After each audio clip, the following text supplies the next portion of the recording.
UP board class inter subject math exercise 10 चल रही थी वेक्टर अलजेब्रा की मिसलेनियस एक्सरसाइज।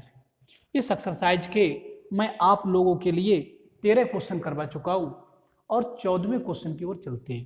क्वेश्चन नंबर 14 में कहा है, एक बार क्वेश्चन पढ़ रहा हूं मैं। क्वेश्चन नंबर 14 में कहा है यदि सदिश ए सदिश बी कामा सदिश सी समान परिमाण वाले परस्पर लंबवत सदिश हैं, तो ये सदिश जो ए है और सदिश बी है और सदिश सी, पहली बात तो इनका परिमाण समान है। परिमाण समान है तो अगर मैं सदिश ए का परिमाण निकालूं तो ए के परिमाण को ऐसे डिनोट किया जाता है, बी के परिमाण को ऐसे डिनोट किया जाता है और सी के परिमाण को ऐसे। तो ये परिमाण है, ये सब बराबर है। क्वेश्चन में कहा है बराबर है परिमाण, तो बराबर है तो कुछ ना कुछ तो इनका परिमाण रहा ही होगा। मैंने फॉर एग्जाम्पल एक्स सपोज कर लिया है, इनका परिमाण एक्स मान लिया है, जो भी है स्केलर क्वांटिटी होगी ना, परिमाण की बात हो रही है। तो और क्वेश्चन में कहा ये परस्पर लंबवत भी है, ए बी पे लंब है, बी सी पे लंब है, सी ए पे लंब है। तो जो लंबवत हैं तो लंबवत हैं एक दूसरे पर, तो इनका डॉट प्रोडक्ट किन्हीं दो का 0 होगा। जैसे मैं यहाँ से ए डॉट बी की बात करूँ, ए डॉट बी बराबर जब 0 होता है तब क्या होता है, तब सदिश ए जो होता है वो लंब होता है बी पे, ये लंब होने का प्रतिबंध होता है ए डॉट बी बराबर 0। ऐसे बी डॉट सी, तो बी और सी का भी डॉट प्रोडक्ट 0 होगा। कब, जब तब ये होता है कि सदिश जो बी है वो लंब होगा, सदिश बी लंब होगा सी पे, तभी तो इनका डॉट प्रोडक्ट 0 होता है। तो बी डॉट सी 0 तभी होगा जब सदिश बी सदिश सी पर लंब हो। इसी प्रकार सी डॉट ए की बात करें तो सी डॉट ए का मान 0 होगा, तब सदिश सी लंब होगा ए पे, तो ये दोनों लंबवत होंगे। तो लंबवत ये तभी होते हैं जब इनका डॉट प्रोडक्ट 0 होता है। क्वेश्चन में कहा है लंबवत है तो डॉट प्रोडक्ट हमने 0 रख दिया। ठीक, अगले क्वेश्चन पढ़ रहा हूं मैं। अगले क्वेश्चन में ये कहा है, तो दर्शाइए कि सदिश ए प्लस बी प्लस सी, तो ये दिखाना है, हमें क्या दिखाना है, कह रहे हैं दिखाओ कि जो सदिश ए प्लस बी प्लस सी है, मीन्स इन सदिशों का जो योगफल है, इन सदिशों का योगफल है, वो जो सदिश प्राप्त हो रहा है वो क्वेश्चन में कहा है कि ए बी सी से समान कोण बनाता है, इनसे समान कोण बनाता है।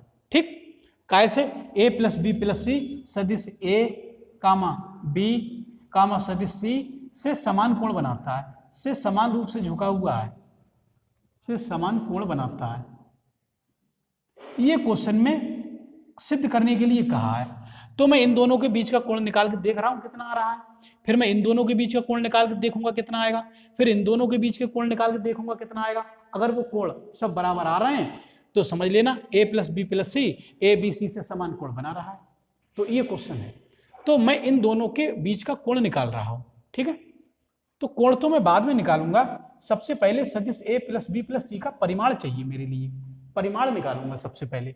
अगर मैं सदिश ए प्लस बी प्लस सी के होल स्क्वायर की बात करूं अगर, तो आप जानते हो होल स्क्वायर ये इसका जो बॉन्ड होता है उसका स्क्वायर होता है, इनके डॉट प्रोडक्ट के बराबर होता है, ए प्लस बी प्लस सी और डॉट ऐसा लिखा हुआ होता है, तो इसे मॉड का स्क्वायर बना के लिख देते हैं ऐसे, ए प्लस बी प्लस सी। तो इसे ऐसे बताया मैंने, इसके मॉड का स्क्वायर लिखना है, तो ये कंडीशन होगी। मीन्स थोड़ा और बता दूं, जैसे कहीं अगर ए डॉट ए लिखा हुआ है तो इसका मान ही होता है सदिश ए के परिमाण का स्क्वायर। तो सदिश ए का परिमाण होगा तो दोनों वेक्टर डॉट प्रोडक्ट में होंगे, तो मैंने दोनों को डॉट प्रोडक्ट लिख दिया है।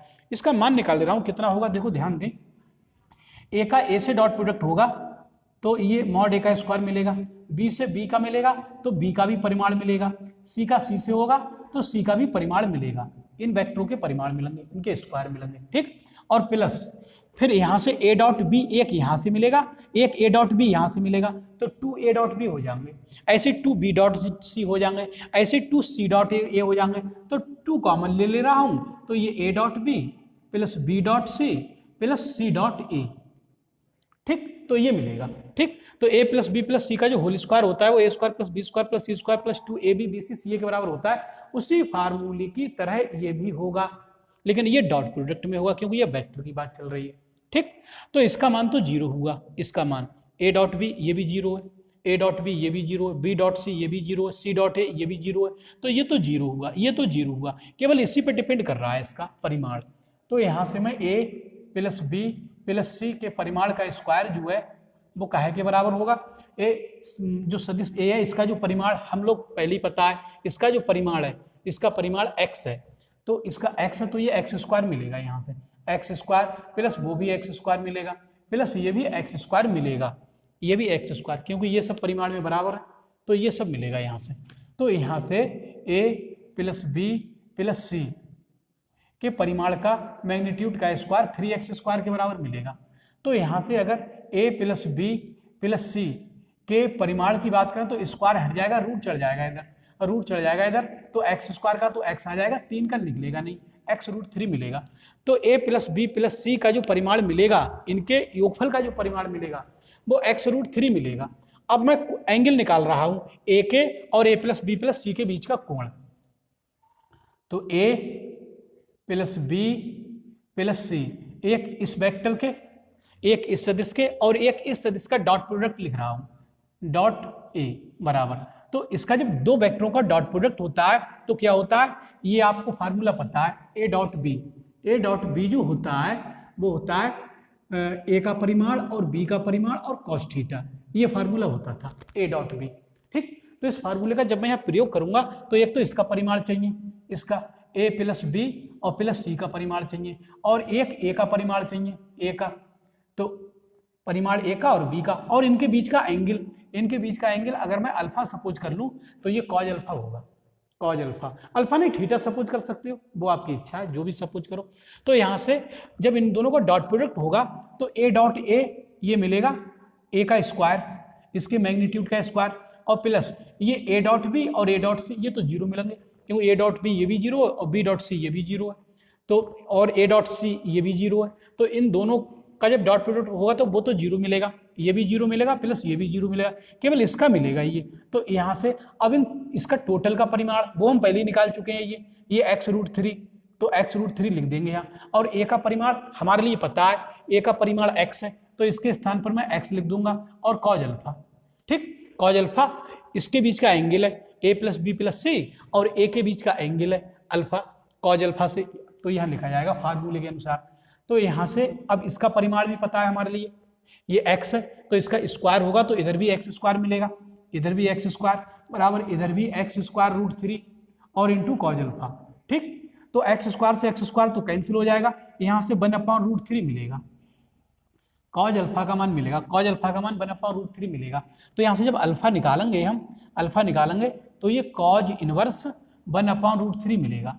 ये इनके बीच का एंगल आया, काय के, सदिश ए के और ए प्लस बी प्लस सी के बीच का एंगल आया निकल के कॉज इनवर्स 1/√3। ठीक, अब मैं सदिश बी का और ए प्लस बी प्लस सी के बीच का एंगल देखूंगा, मान लो वो बीटा है तो वो भी तो यही आना चाहिए, ये आना चाहिए, ये कह रहे हैं कि समान कोण बनाते हैं, ये तीनों इससे समान कोण बनाते हैं। तो अब मैं बी का निकाल के देख रहा हूँ, ये ध्यान दें, तो बी का कैसे निकालेंगे, तो बी का डॉट प्रोडक्ट इसी में करा देंगे, ये जो मैंने लिखा है यहाँ से डॉट प्रोडक्ट लिखा है ये इसी में अल्फा तो निकल गया, अब मैं यहीं से मिटा के बी से डॉट प्रोडक्ट करा रहा हूँ, बी से, ठीक है। तो बी से जब डॉट प्रोडक्ट कराऊंगा तो यहाँ बी ही तो हो जाएगा, यहाँ बी हो जाएगा, ए के स्थान पर बी हो जाएगा, और यहाँ भी ए के स्थान पर बी हो जाएगा, ये बी हो जाएगा, ये रहेगा तो ऐसा ही। तो इन दोनों के अब एंगल बदलेगा, एंगल मान लो बीटा कोण बना रहा है इसके साथ, तो मैं इसे कॉज बीटा से लिखूंगा। ठीक, तो ये बात समझ में आई। तो ये काम मैंने यही कर दिया। आप चाहो तो अलग करा सकते हो मल्टीप्लाई, क्योंकि इसके और बी का जो डॉट प्रोडक्ट होगा वो इसका परिमाण और बी का परिमाण और इनके बीच का एंगल वो मैंने कॉज बीटा से लिख दिया एंगल, तो कॉज बीटा मिलेगा सूत्र के अनुसार यहाँ से। ठीक, तो यहाँ से अब मैं फिर से डॉट प्रोडक्ट कर रहा हूँ, तो बी का ए से ए डॉट बी तो जीरो है, तो ये तो जीरो हो जाएगा। बी डॉट बी मिलकर ये मॉड बी का स्क्वायर मिलेगा, मीन्स इसके परिमाण का स्क्वायर मिलेगा, और बी डॉट सी की बात होगी तो बी डॉट सी वो भी जीरो है, तो यहाँ से केवल यही तो मिलेगा, और इज इक्वल ये तो जीरो हो गए, दो एक से मिला, और इसका परिमाण पहले ही निकाल चुके हैं हम x√3। बी का परिमाण भी पता है हमारे लिए, जो बी का मैग्नीट्यूड है वो भी x है, और कॉज बीटा, तो यहाँ से इसका भी परिमाण, बी का परिमाण x ही तो है, तो ये एक्स स्क्वायर हो जाएगा यहाँ, एक्स स्क्वायर बराबर यहाँ से एक्स की मल्टीप्लाई एक्स स्क्वायर √3 मिलेगा और कॉज बीटा मिलने लगेगा। तो एक्स स्क्वायर से एक्स स्क्वायर कट जाएगा, एक बार जाएगा यहाँ से, ये नीचे ले आएंगे तो 1/√3 बराबर यहाँ से मिलेगा कॉज बीटा। तो यहाँ से जब हम बीटा का मान निकालेंगे तो कॉज इनवर्स में हो जाएगा इधर जाकर, जब बीटा का मान निकालेंगे तो ये हो जाएगा कॉज इनवर्स ए ही मिलेगा 1/√3। ठीक, तो देखो अल्फा और बीटा दोनों बराबर ही तो आए, ये दोनों बराबर आए। इसी प्रकार अगर मैं सी का इससे डॉट प्रोडक्ट करा देता और एंगल गामा मान लेता तो गामा का मान जो होता है इसी प्रकार लिख दे रहा हूं अब मैं, इसी प्रकार जो गामा का मान होता, गामा का, तो वो मान भी यही होता कॉज इनवर्स 1/√3, वो भी मान यही होता। तो ये तीनों समान कोण बना रहे हैं, नहीं बना रहे हैं तीनों, ए भी इसके साथ कोण बना रहा है कॉज इनवर्स 1/√3, बी भी इसके साथ कोण बना रहा है कॉज इनवर्स 1/√3, इसी प्रकार सी भी इसके साथ कोण जो बनाएगा वो भी कॉज इनवर्स 1/√3 बनाएगा। तो ये क्वेश्चन में सिद्ध करने के लिए कहा था, तो ये क्वेश्चन सिद्ध हुआ। तो हम लिख देंगे अतः A B C, A plus B plus C के साथ समान कोण बनाते हैं। ठीक, ये लैंग्वेज नीचे लिख देंगे एक लाइन में, यहां पर मैं लिख दे रहा हूं, इसे मिटाकर अतः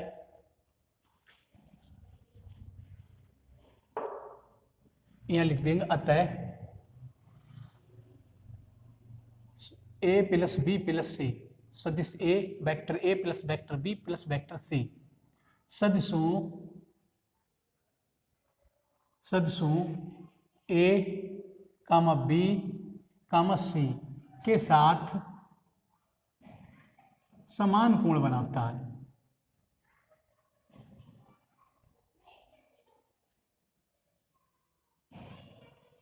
समान कोण बनाता है। ठीक है, तो अब ये क्वेश्चन आपका कंप्लीट हुआ। तो मैं समझता हूं ये क्वेश्चन आपके समझ में आ जाना चाहिए। इस वीडियो में इतना ही। वीडियो को लाइक कर दें, चैनल को सब्सक्राइब कर लें और मेरे द्वारा पढ़ाई जाने वाली इस वीडियो को यार दोस्तों में भी शेयर कर दें, जिससे गरीब और कमजोर वर्ग के छात्र भी इस निःशुल्क, सस्ती और मुफ्त शिक्षा से लाभान्वित हों और भविष्य में एक अच्छे गणित छात्र के रूप में जाने जा सके। इस वीडियो में इतना ही। धन्यवाद।